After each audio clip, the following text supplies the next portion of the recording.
ate bo abagoba ba taxi mu district ye Mubende bavumiridde omusolo omungi okubajibwako nga bakola kibagamba nti kibaviirako okufiirizibwa wamu n'okutuyanira obwerere ebiseera ebisinga. Bakowadde gavumenti okuvaayo okubayambako mu ssako zaabwe olwo nno basobole nabo okufuna mu ggwanga.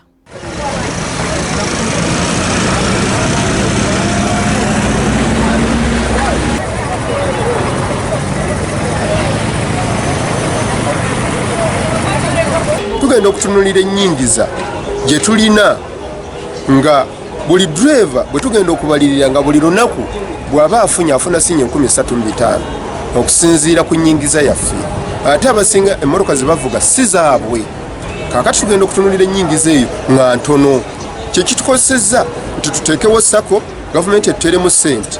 Naye mbeegayidde tutekereza ssente ezo tuzisevinga etulina wetusevinga ate tufune ebintu bye tuziteekamu kuba gino emyaka gye mubeeramu gino nga temunaweza myaka 4 gy'emyaka egyokukola ebir'obukadde otuukira mwana 5 oba olya mukyowakola ajja saawa zino okutabula emirembe gy'abaana mu Bene municipality ajjamu ne ku kibanja ajje ne kofini 2 eyiye ne Ramanzani nja kweyambisa sapota ba Ramanzani Foundation emitwalo 7 oba majje oba ani nja kumwanganga oba ine mundu eni ya kikaki nja mukwata ne mundu eyo mulete mu maaso go n'okulwekyo banaye bade mbasaba kulya security.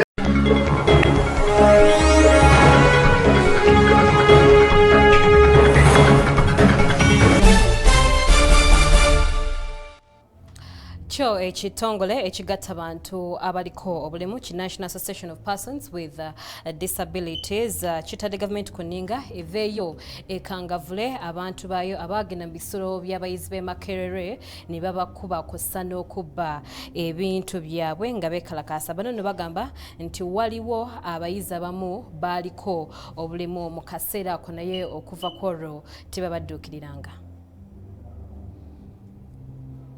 Wow, agamu kwago gatugenda kubanga tukuleetera na time mawulire ga Gyako Akawuwo ku ssaawa 3 ez'ekiro tubeeyanza okubanga mulaba ABS television. Kamba twale ewa pista 2 nze Nalwija Aisha.